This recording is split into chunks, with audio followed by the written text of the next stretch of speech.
Queria convidar você a abrir a sua Bíblia no Evangelho segundo Lucas, a partir do versículo 16. Diz assim: E ele, Jesus, foi a Nazaré, aonde havia sido criado, e no dia de sábado entrou na sinagoga, como era seu costume, e levantou-se para ler. Foi-lhe entregue o livro do profeta Isaías. Abriu-o e entregou o lugar em que estava escrito. E disse: O Espírito do Senhor está sobre mim, porque Ele me ungiu para pregar as boas novas aos pobres.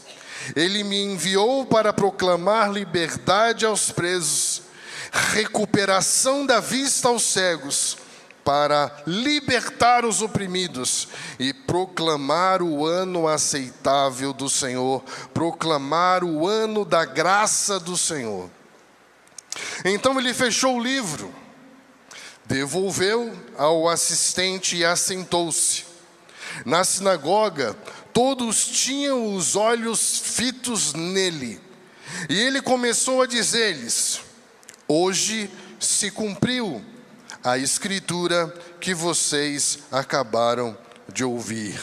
Todos falaram bem dele e estavam admirados com as suas palavras de graça que saíam dos seus lábios, mas perguntaram: Não é esse o filho de José? Jesus lhes disse: É claro que vocês me citarão este provérbio: Médico, cure-te a ti mesmo. Faze aqui a tua terra o que ouvimos que fizeste em Cafarnaum. Continuou ele: Digo a verdade, nenhum profeta é aceito na sua terra. Asseguro que havia muitas viúvas em Israel no tempo de Elias, quando o céu foi fechado por 3 anos e meio e houve grande fome em toda a terra. Contudo, Elias não foi enviado a nenhuma delas, senão a uma viúva de Serepta, na região de Sidom. Também havia muitos leprosos em Israel no tempo de Eliseu, o profeta. Também nenhum deles foi purificado, somente Naamã, o sírio. Todos os que estavam na sinagoga ficaram furiosos quando ouviram isso. Levantaram-se e expulsaram da cidade, levaram até o topo da colina sobre o qual fora construída a cidade, a fim de atirá-lo precipício abaixo. Mas Jesus passou por entre eles e retirou-se. Queridos, esse texto aqui é um texto incrível, é um texto muito importante para todos nós. Eu gostaria de falar com os irmãos hoje sobre o ano da graça do Senhor. Esse ano é muito interessante porque 2022 é justamente esse ano celebrado pelos judeus historicamente como o ano do jubileu, e nós vamos entender um pouquinho o que isso significa. Jesus está falando aqui sobre a sua declaração de missão. Isso é muito sério. Se isso aqui não fosse tão importante, todos os poderes malignos que existem não teriam se reunido para tentar impedi-lo de começar o seu ministério alguns versículos antes disso. Se essa declaração não fosse tão importante, o inferno não teria ali tentado impedir Jesus de começar a sua pregação. Aqui o texto está falando que ele saiu do lugar onde ele foi tentado no deserto, no poder do Espírito. E a sua primeira declaração foi justamente essa, a declaração da sua missão. O Espírito do Senhor está sobre mim, porque me ungiu para pregar as boas novas, que é o que nós conhecemos no grego como o Evangelho. O Espírito do Senhor está sobre mim e me ungiu para pregar o Evangelho aos pobres, proclamar liberdade aos presos, recuperar vista aos cegos, libertar os oprimidos e proclamar o ano da graça do Senhor. Ele fecha o livro. Senta-se na cadeira de Moisés que havia na sinagoga, e todos ficavam esperando ele explicar o que ele havia lido. E ele disse: hoje se cumpriu o que vocês acabaram de ler. O ano do Senhor, o ano da graça do Senhor, o ano do jubileu, o ano aceitável do Senhor chegou. A grande pergunta é: o que isso significa? Concorda comigo que o inferno sabe o que isso significa? Porque o inferno tentou impedi-lo de dizer isso. Os judeus na época sabem o que significa, porque ficaram tão escandalizados que tentaram matá-lo imediatamente. Agora nós, que somos evangélicos, que creem no Evangelho, sabem o que isso significa? O que Jesus veio fazer? Pregar esse Evangelho, que é o ano da graça do Senhor. O que isso significa?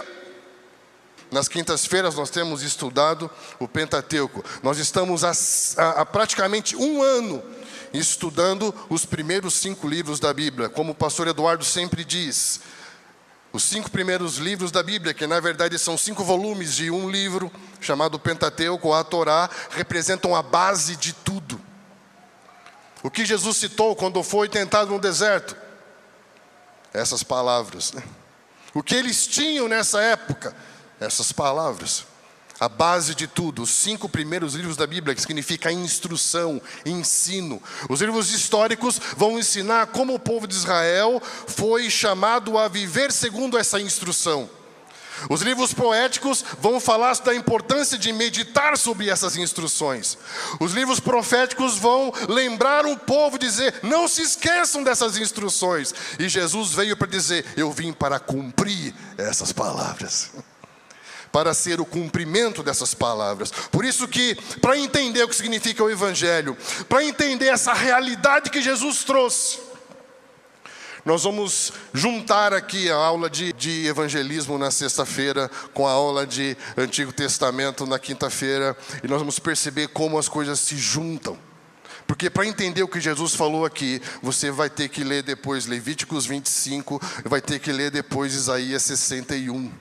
Ele está dizendo, aquilo que foi escrito lá na base de tudo, aquilo que foi lembrado pelos profetas em Isaías 61, é isso aqui que eu estou dizendo para vocês. Eu vim para cumprir. O inferno sabia que isso era muito sério, os judeus sabiam que isso era muito sério. Agora eu te pergunto, a igreja brasileira sabe que isso é muito sério? O que é esse ano da graça do Senhor? Levíticos 25 vai explicar que o ano da graça do Senhor, isso que Jesus veio trazer com a pregação do Evangelho.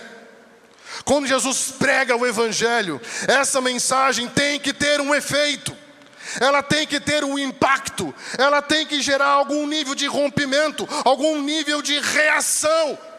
Ele está dizendo, eu vim para pregar algo, e isso que eu vou pregar vai mudar a situação, vai mudar as circunstâncias, vai mudar a ordem das coisas. Isso que ele diz que vem trazer com a mensagem do Evangelho é chamado o ano da graça do Senhor, que era o ano do jubileu. O que era o ano do jubileu? A cada 7 anos, a cada 6 anos, no 7º ano, era o ano sabático, em que a terra deveria descansar, e eles teriam uma porção dobrada de colheita no cesto, para poder deixar a terra revigorar no 7º, para lembrar que a terra é do Senhor, que quem cuida deles é o Senhor, e que tudo é para a glória do Senhor. Sempre quando Deus pede para separarmos parte de algo, é para nos lembrar que Ele é Senhor de tudo. Estamos juntos? O que acontece é que historicamente, depois que o reino do norte, depois de Salomão, o povo de Israel se dividiu, reino do sul, reino do norte, 10 para um lado, 2 tribos para o outro. E depois que eles se separaram, depois que as 10 tribos foram dispersas por causa do cativeiro assírio, eles nunca mais celebraram o ano de jubileu. Nunca mais. E depois que o povo de Israel, representado na tribo do sul, no reino de Judá, foi para o cativeiro babilônico, eles também nunca mais celebraram o ano do jubileu. E isso é tão sério, só para você entender a seriedade disso, é que 2 Crônicas, capítulo 36, versículo 11, dá a entender, presta atenção como isso é sério, dá a entender que os 70 anos do cativeiro babilônico foram a soma de todos os anos sabáticos que não foram cumpridos pelo povo do Reino do Sul. Isso está lá, até que se cumpra todos os anos sabáticos que não foram cumpridos. Isso é sério ou não é? E desde então, o povo de Israel nunca mais viveu essa boa notícia do ano da graça. E todos os judeus passaram então a ter a firme convicção de que quando se tocasse o chofar do ano de jubileu, que significa trazer de volta com júbilo. Olha que lindo, o ano de jubileu é trazer de volta com júbilo. Todos os judeus até hoje têm a firme convicção de que quando esse dia for celebrado, o ano de jubileu será declarado pelo Messias, será a volta do Messias. O Messias já veio, já leu, fechou e disse: já chegou. O reino de Deus chegou. E aí o que eu quero dizer para você é: quando o reino de Deus chega, a realidade do ano da graça do Senhor se manifesta. E ela se manifesta trazendo o quê? Primeiro, restabelecendo o governo de Deus sobre tudo. Quando ele vem e ele diz: o Espírito do Senhor está sobre mim, ele está dizendo: eu sou o ungido de Deus. Eu sou o Yeshua HaMashiach, Jesus, salvação de Deus. Cristo de Mashiach é o ungido de Deus para reinar. Ele é salvação, Ele é senhorio. Ele veio para nos salvar e para reinar. Portanto, não há salvação fora do seu reino. E se pregamos o verdadeiro evangelho, nós cremos na sua salvação e dizemos: agora tudo mudou, porque Ele governa sobre nós. O ano da graça do Senhor é o ano em que o governo de Deus é restabelecido sobre tudo. A boa notícia nada mais é do que a declaração da vitória do rei. Alguns versículos antes desse texto, todos os poderes das trevas tiveram que se retirar. E ele passou. Porque não há nada nesse mundo que possa resistir o ungido de Deus. Aleluia! Quando esse evangelho é pregado, essa realidade tem que se manifestar. De um novo senhorio, de alguém que governa sobre tudo e sobre todos. E aí você vai abrir a sua Bíblia depois em Isaías 61, e você vai ver que ele está citando aqui o texto de Isaías 61. E Isaías 61 vai declarar que ele veio para curar os quebrantados. Curar os quebrantados significa ligar, amarrar. Por quê? Porque quebrantado significa aquele que está despedaçado, aquele que está quebrado e partido no coração, interiormente. Uau! Jesus vem, primeira coisa que ele fala: o Senhor me ungiu. Isso é muito poderoso, porque Isaías 42, Deus diz: eis o meu servo a quem sustento, o meu eleito, em quem tenho a minha alegria, tenho nele o meu espírito, e ele fará justiça às nações. Deus falando do seu Messias. Estamos juntos? Cristo é o Messias de Deus, e a primeira coisa que ele fala que vai fazer: eu vou curar, eu vou ligar tudo que se quebrou. Eu vou juntar tudo que se perdeu. Eu vou consertar tudo que se despedaçou. Primeiro, dentro de você. Eu vim curar os quebrantados de coração. Eu vim consertar o seu coração partido. Porque se eu não consertar dentro de você, eu não vou poder, junto com você, consertar o mundo que está em volta de você. Uau! Por isso que quando ele prega, ele revela os corações e ele começa a tratar os corações. Ele fala que de pessoas aflitas, sem alegria, sem esperança, pessoas que estão sofrendo, pessoas que estão quebradas. Ele falou: vim proclamar libertação aos cativos, pessoas que perderam a sua posição. A palavra aqui é pessoas que foram levadas como prisioneiro. Estão entendendo?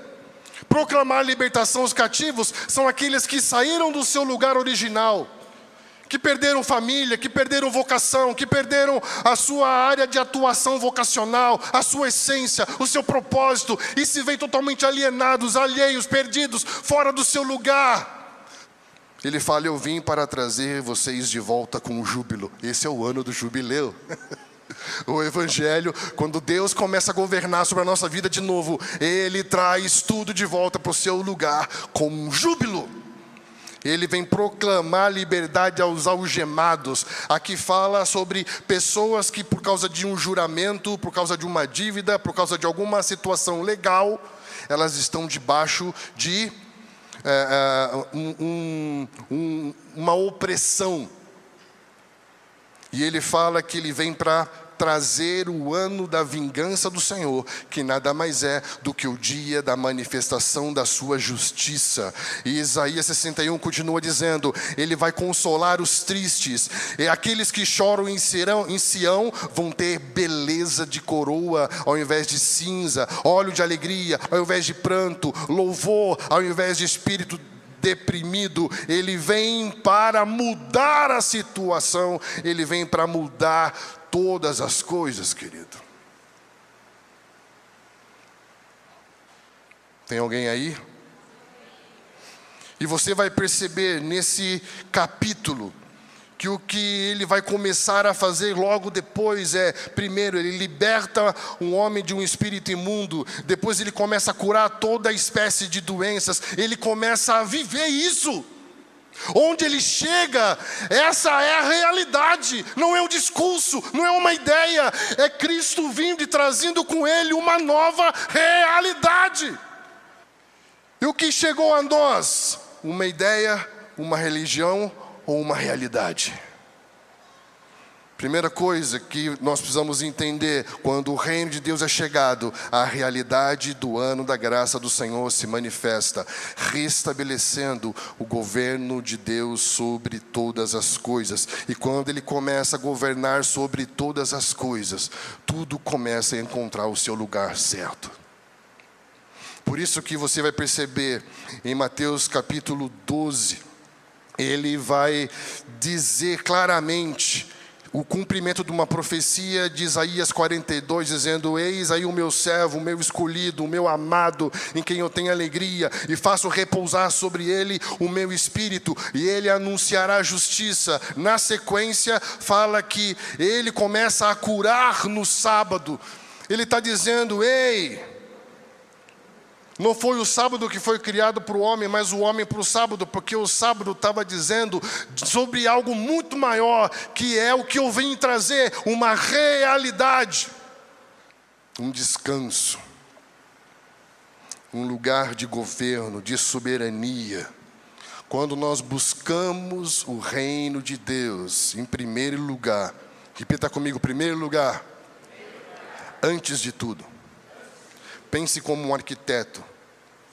Um arquiteto, ele entende de fundamento, de construção. Todos nós estamos construindo uma vida, ou sobre a areia ou sobre a rocha. Todos somos construtores. Buscar em primeiro lugar é antes de tudo. Quando Ele é Senhor antes de tudo que eu decido e tudo que eu penso, todas as coisas são acrescentadas. Ele fala: por que está se preocupando com coisas que quem se preocupa é quem não conhece Deus? Repita comigo: o reino de Deus chegou. É hora dele assumir o governo de tudo. E aí? Vamos continuar fazendo força ou vamos nos render? Segundo ponto: quando o reino de Deus é chegado, a realidade do ano da graça do Senhor se manifesta, protegendo a integridade da família como instituição divina. Isso é muito sério. muito sério, porque Levíticos 25, que é o texto que explica o que Jesus leu, olha como isso é sério. Quantas vezes você já parou para pensar que o que Jesus leu em Lucas 4, nada mais é do que Deus falou para Moisés em Levíticos 25 e que Isaías lembrou em Isaías 61. Porque a palavra de Deus é uma só, querido.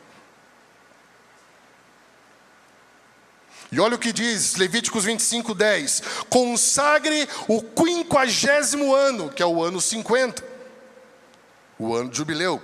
Proclame libertação por toda a terra a todos os seus moradores. Esse será o ano de jubileu, quando cada um de vocês voltará para a propriedade da sua família, para o seu próprio clã, para a sua própria casa. Primeira coisa que nós entendemos é que quando o reino de Deus chega, a realidade de graça que ele manifesta, ela protege a integridade da família como uma constituição divina. Por quê? Porque com o passar dos anos, alguns agricultores, comerciantes contraíam dívidas, e muitos, por causa dessas dívidas, tinham que se oferecer como operários, como empregados, para poderem quitar suas dívidas. E muitos perdiam suas propriedades. Muitos tinham que levar seus filhos, e os seus filhos ficavam trabalhando em outras terras, ou em outros lugares, para outras famílias, por causa de dívidas. Olha o que significa boa notícia. Estão entendendo? Como todo mundo esperava esse ano chegar. Jesus leu o texto e disse, chegou, só que não vai ser mais só um ano, é para sempre. Uau!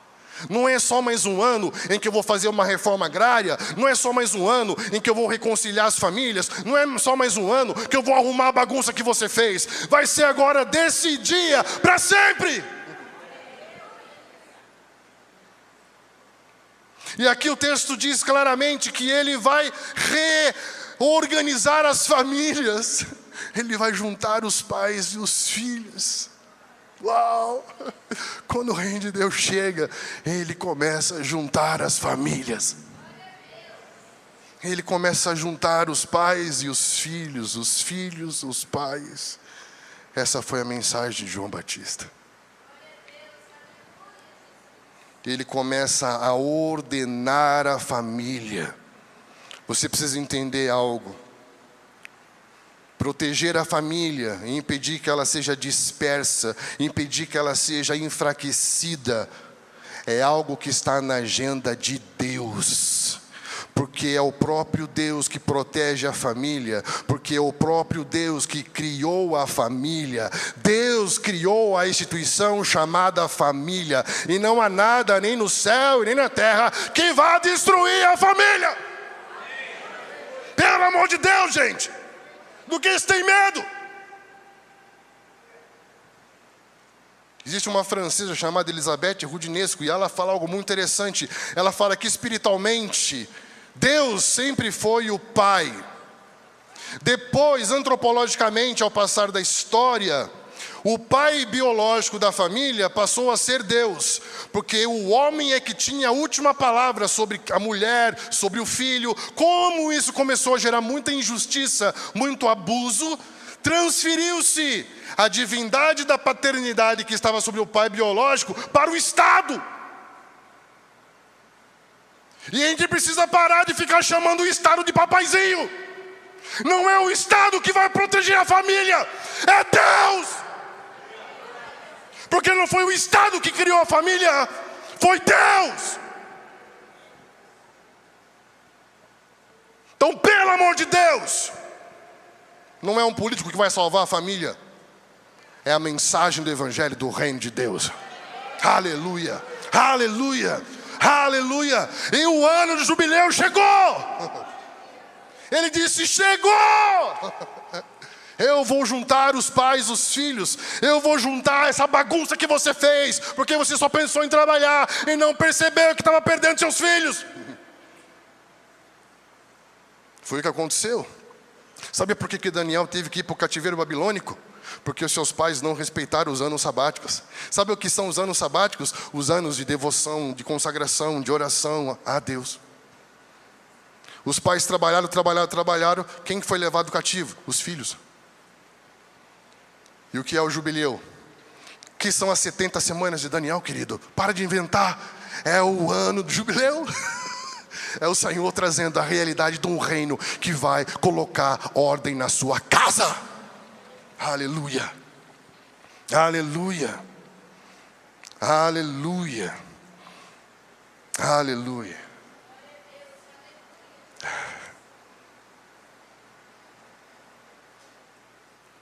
Crê no Senhor Jesus e será salvo tu e a tua casa. Crê no Senhor Jesus e será salvo tu e a tua casa.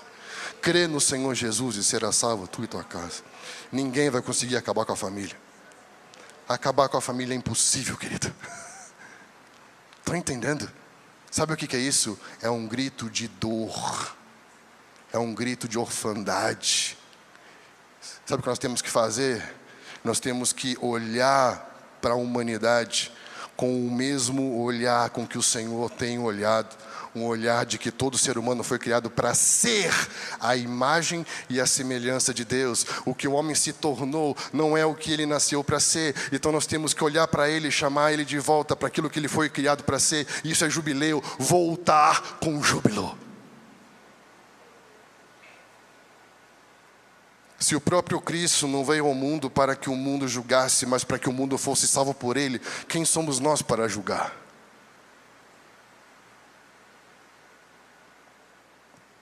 O reino de Deus é constituído de uma família de muitos irmãos. A nação de Deus é uma nação constituída de famílias. Jesus Cristo veio para nos constituir o direito de adoção, de sermos feitos família de Deus. Somos família de Deus. O reino de Deus, quando chega, ele nos organiza como família. Tem alguém aí? Nós estávamos estudando isso juntos na academia, que muitos de nós queremos ser assembleia, queremos, assim como o povo de Israel, nos reunir em torno do Sinai, diante da presença manifesta de Deus na terra. Já parou para pensar nisso? A primeira vez que houve um culto público na história foi quando Deus se manifestou no Sinai, e ele falou assim no Instagram da época: ei, se santifique, daqui 3 dias tem culto. Se santifica porque daqui 3 dias tem culto. Pela primeira vez na história, todos eles fizeram um culto em torno da presença de Deus na terra. Só que eu quero te dizer algo. Para poder chegar nesse culto que foi liderado por Moisés, eles tiveram que aprender a viver como família, com Abraão. Não tem como pular etapas e criar atalhos. Antes de sermos uma assembleia, temos que ser uma família. Estamos juntos? Isso é igreja, querido. Antes de assistir culto, temos que aprender a ser família. Antes de ser membro, temos que ser irmãos. O reino de Deus, quando vem, ele organiza a família. Ele traz todo mundo de volta para casa. O reino de Deus, ele traz esse olhar de dignidade para o ser humano. E o povo de Deus começa a promover a cultura do jubileu. Porque se esse evangelho nos tocou, nós vamos começar a promover isso. Olha o que diz na sua Bíblia em Atos capítulo 2, versículo 42. Eles se dedicavam ao ensino, à comunhão, ao partir do pão e às orações. Ou seja, eles participavam da academia, eles participavam dos cultos e estavam no GF. Olha que lindo. Tem alguém aí? Todos estavam cheios de temor. Muitas maravilhas e sinais eram feitos pelos apóstolos, que criam, mantinham-se unidos e tinham tudo em comum. Era uma comunidade, vendendo suas propriedades e bens, distribuíam a cada um conforme a sua necessidade. Todos os dias continuavam a reunir-se no pátio do templo, partiam pão de casa em casa juntos, participavam das refeições com alegria, sinceridade de coração, louvando a Deus, porque é jubileu, louvando a Deus. E a simpatia de todo o povo. E o Senhor acrescentava diariamente os que iam sendo salvos. Percebe que o jubileu já não era só mais um ano. Era um estilo de vida. Em que todos estavam sempre juntos. Ninguém considerava seu aquilo que tinha, mas dividiam tudo. E isso começou a impactar a cidade, porque eles começaram a cair na simpatia da cidade. A cidade começou a perceber que eles existiam. E Deus começou a aumentar a família dia após dia, aumentando a família dia após dia. Primeiro, ele vem e restabelece o governo. Segundo, ele vem e preserva a integridade da família. Terceiro, quando o reino de Deus é chegado, a realidade da graça do Senhor se manifesta, reposicionando, restituindo a porção prometida de Deus para as famílias, a porção prometida de Deus para cada um. Levíticos 25, 12, 13 vai dizer: é jubileu, e será santo a vocês, como apenas o que a terra produzir. Nesse ano do jubileu, cada um de vocês voltará para a sua propriedade. Levíticos 25, 23, a terra é de Deus, portanto, ele não será para sempre daquele que a comprar. Deus é o dono dela, e para ele nós somos estrangeiros que moram por um pouco tempo na terra dele. Assim, quando um terreno for vendido, o seu antigo dono será o primeiro a ter o direito de comprá-lo. O que quer dizer isso? Quando ele está falando aqui daqueles que proclamar libertação ali aos presos, lembra que nós falamos? Aqueles que foram levados, que foram tirados, que perderam a sua propriedade, que perderam a sua posição, que perderam a sua herança. Quando o reino de Deus chega, aquilo que Deus preparou você para viver, Paulo fala que Ele preparou antes as boas obras para que nós vivêssemos nelas. Ou seja, Ele nos preparou algo, antes mesmo de você nascer, Ele nos preparou algo. Você nasceu com uma vocação. Vocação não se recebe, vocação se descobre, vocação está dentro de você. Vocação é algo que você nasceu para fazer, para criar, para mover. Quando o reino de Deus vem, Ele tira você desse lugar em que você está fora de posição, em que você já não tem mais prazer na sua vocação, em que você trabalha por dinheiro e não por convicção, e traz você de volta com júbilo. Isso é jubileu. Ele fala: eu vou devolver você para a sua herança, eu vou devolver você para a sua vocação, eu vou devolver você para a sua terra, para que você faça aquilo que eu designei você para fazer. E não aquilo que você começou a fazer por necessidade. Ele fala: confia, porque você vai começar a ver a terra produzir em dobro. Muitas vezes se cria um mito. Sabe qual o mito? Será que existe vida sobrevivente fora dos muros do faraó? Porque aqui no faraó, ele não respeita a minha vocação. Eu sou pastor, mas fabrico tijolo. E não preciso pensar para fabricar tijolo. Não tem criatividade, eu não empreendo, eu não tenho alegria, minha vida está amarga, estou sofrendo, não gosto do que eu faço, que droga. Gasto metade do que eu ganho em terapia, a outra metade em remédio. E fica pensando: será que existe vida sobrevivente fora dos muros do faraó? Porque fora dos muros do faraó, sabe o que tem ali? Um deserto. E o faraó criou um mito que deserto é lugar de gente morrer. Mas sabe o que Deus diz para Moisés? Leva o meu povo ao deserto para que me preste uma festa, para que celebre com júbilo. Eu estive no deserto o mês passado e tirei uma foto de uma paisagem que eu acho linda, porque quando você olha para o deserto, para a paisagem, para o horizonte do deserto, você vê só duas coisas. Repita comigo: o céu e a terra. E eu só lembro de uma coisa quando eu olho para o horizonte no deserto: Deus, seja na terra como no céu. O deserto é o lugar onde não tem nada que o homem fez, mas tudo aquilo que Deus mandou o homem fazer. Estão entendendo? Vá para um lugar sem muros, sem limitações, um mundo de novas possibilidades. Deserto. Só ouve e faz do jeito que eu estou falando, porque eu sou arquiteto, fundador de uma cidade que vai descer do céu. Eu sei o que eu estou fazendo. Confia. Uma das coisas que eu aprendi nessa viagem é que a gente ouve dizer que eles foram escravos por 400 anos no Egito. Mentira. Porque eles tiveram 2 faraós. Um que olhava para eles com favor. E isso durou praticamente 380 anos.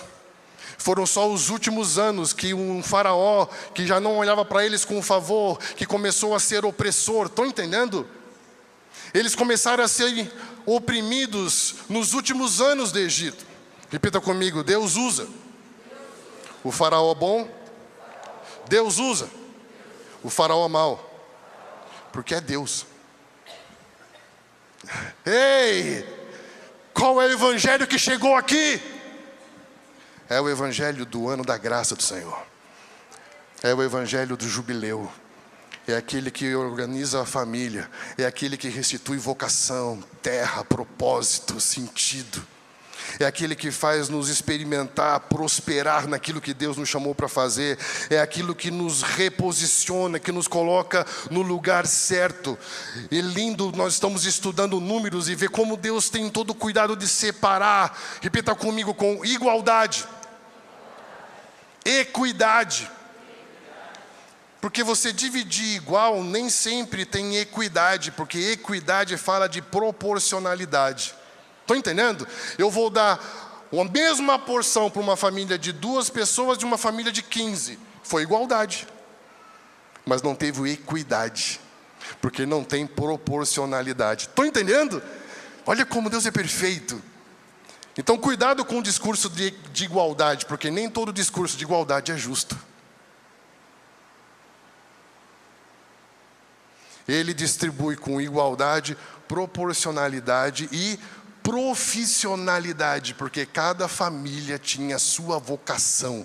Um era agricultor, outra família eram de comerciantes, outros eram de artesãos, outros eram que eles liam nos tempos, profetas. Cada um tinha a sua vocação. E ele vai restituir, reposicionar. Quando que o corpo cresce?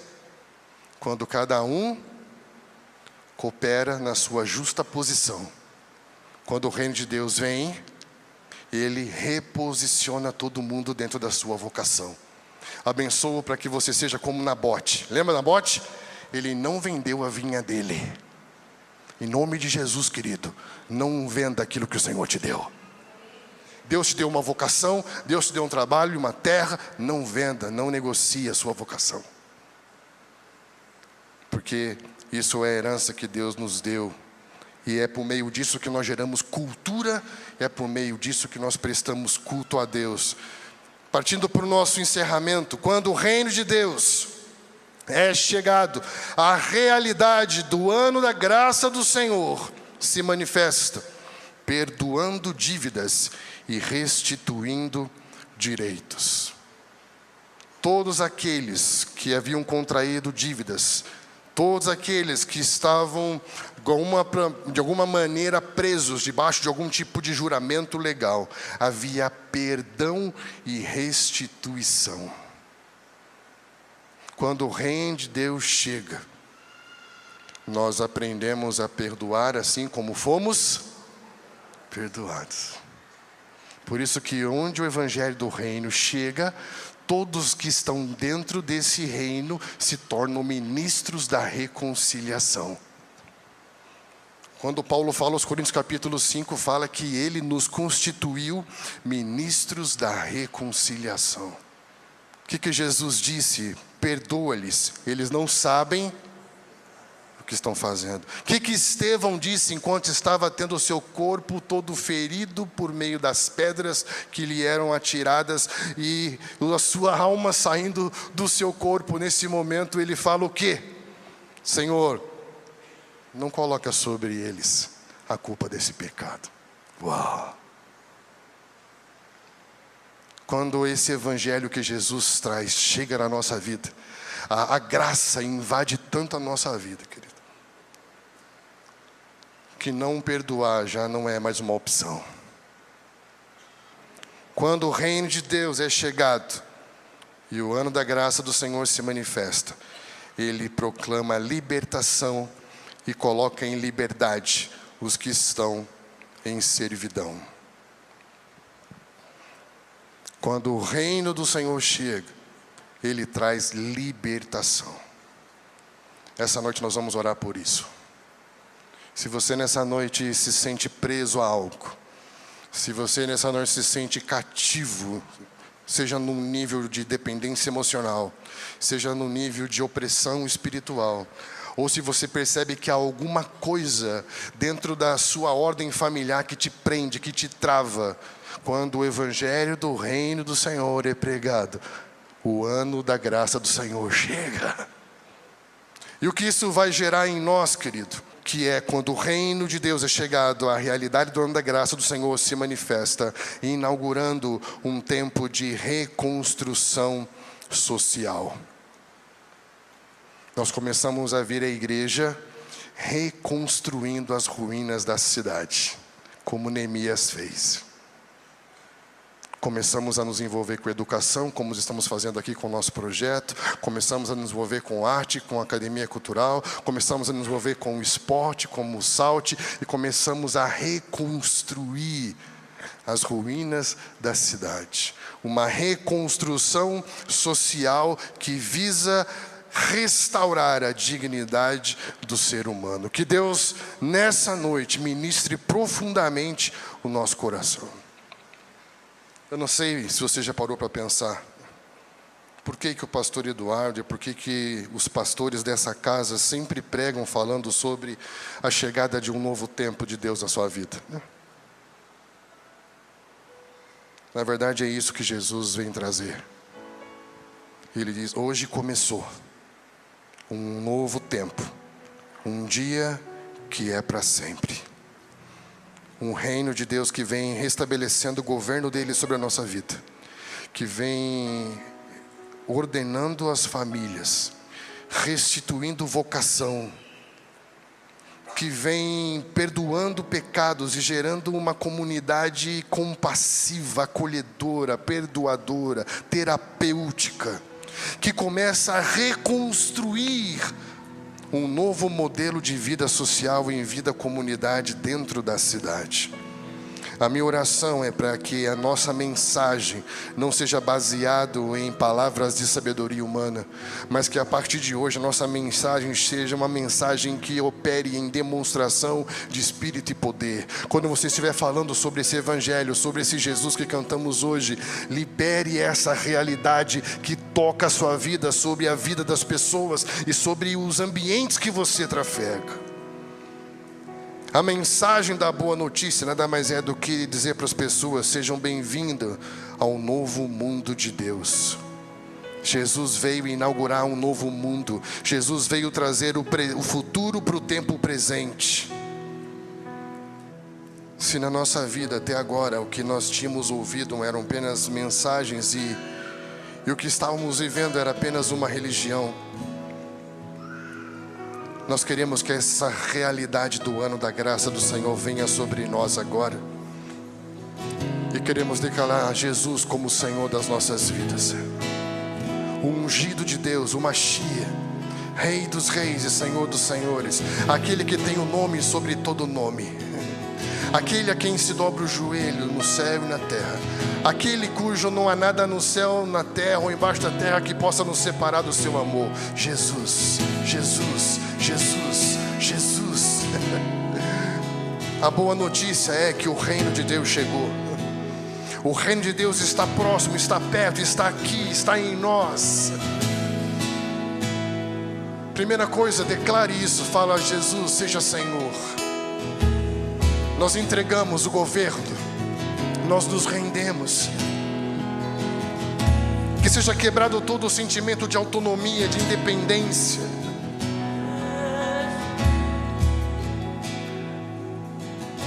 Caia por terra todo engano, toda mentira.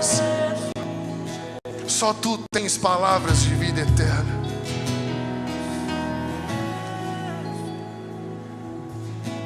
Invoque Ele como Senhor da sua vida.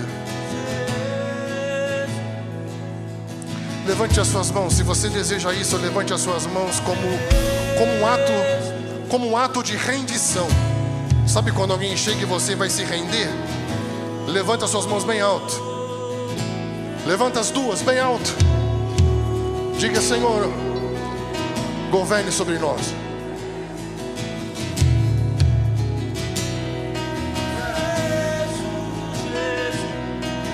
Tu és nosso Senhor. Jesus, as trevas estremecem. Tu és nosso Senhor. Jesus, Declare isso com as suas mãos bem altas. temerei. Estamos rendidos. Jesus, Jesus, as trevas estremecem. Jesus, Jesus, não temerei. Jesus, Jesus, Tu és o Senhor. as trevas estremecem. Venha o teu reino. Jesus, Jesus, Venha o teu governo não sobre nós. temerei. Jesus, Jesus, as trevas estremecem. Jesus, Jesus, Como um brado, Jesus, filho de Davi, mais alto. Jesus, Jesus, as trevas estremecem. Jesus, As trevas Jesus, vão embora. não temerei. O ano do jubileu, a libertação. Jesus, as trevas Seja liberto agora. estremecem. Que cadeias sejam quebradas. Que prisões sejam quebradas. O teu nome é a luz e as trevas fugirão. Não há outro nome igual. Com teu poder pra sempre reinará. Não há outro nome igual. Teu nome é luz, teu nome é luz. O teu nome é a luz, declare, e as trevas. Seja liberto. Outro nome Seja liberto. com teu poder pra sempre reinará. Não há outro nome. Dizemos Jesus, declare Jesus. Jesus, Jesus. Aleluia. As trevas estremecem. Jesus, Jesus, não temerei. Jesus, Jesus, as trevas estremecem. Aleluia. Jesus, Jesus. Aleluia. Começa a nos trazer de volta com júbilo. Começa a unir as famílias. Restaurar as famílias. Converter o coração dos pais aos filhos, dos filhos aos pais. Chegue o ano de jubileu nas nossas casas. Ordene as coisas, Pai. Comece a trazer resolução para toda desordem financeira, Senhor. É jubileu, começa a organizar as coisas. Restituir vocação, profissão, jurisdição criativa, empreendedorismo sacerdotal, como homens e ministros de Deus que glorificam o Senhor através das suas vocações, como mordomos dos seus recursos. É um ano da graça do Senhor, ordenando as famílias, restabelecendo prosperidade, shalom, ordenando a vida, Senhor, trazendo cura física, libertação espiritual. Abençoamos para que comece a mover sinais agora, Espírito Santo, novos sinais, novos sinais. Se há alguma dúvida, se há algum lugar de incredulidade, comece a trazer sinais de que o reino de Deus chegou. O reino de Deus chegou.